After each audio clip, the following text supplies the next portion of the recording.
Hello, everyone. Welcome to another episode of Aaron's Book Club.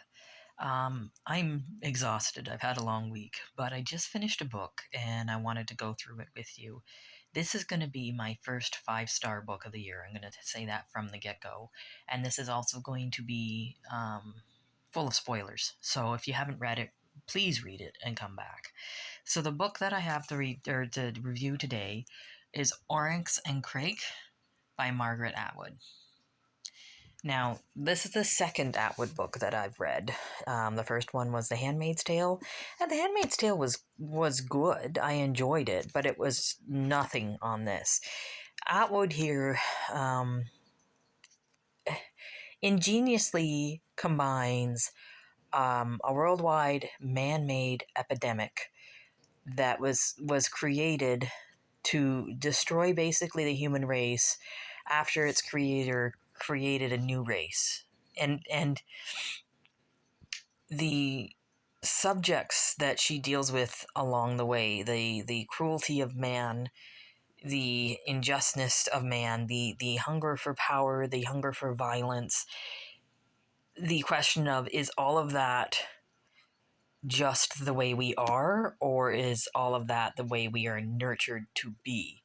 And if you create something out of violence, or if you create something that can only be got in your mind by extreme violence and killing your fellow man, is that something that you created good?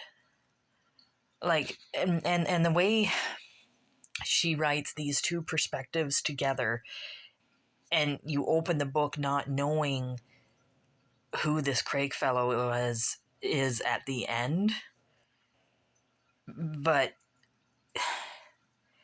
kind of sympathizing with him right up until the end, until the twist happens.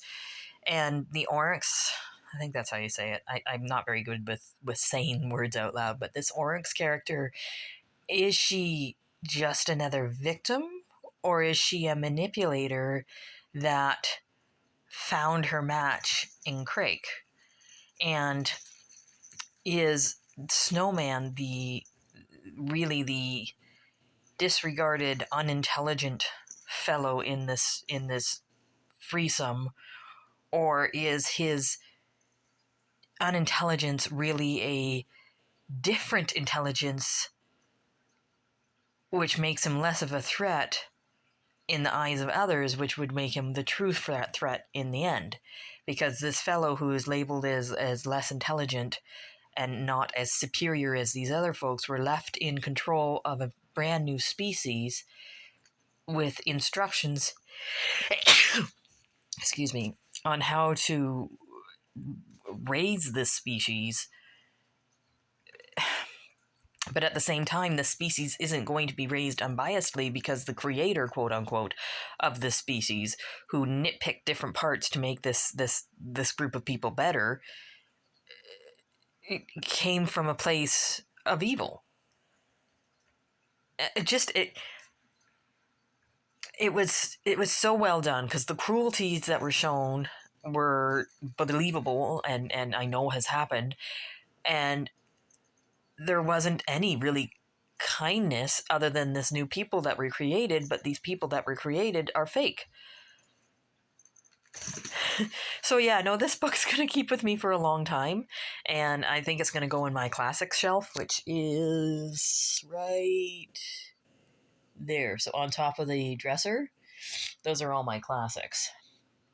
But yeah, I know I'm being vague, and I know I'm not really doing a detailed review, but I just finished the last page, and I'm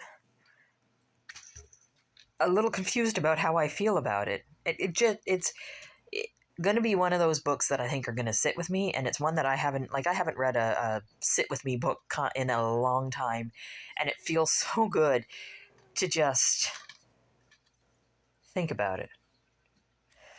But anyway, I think anybody who is into deep concepts explained in a perspective that is a little bit out there but very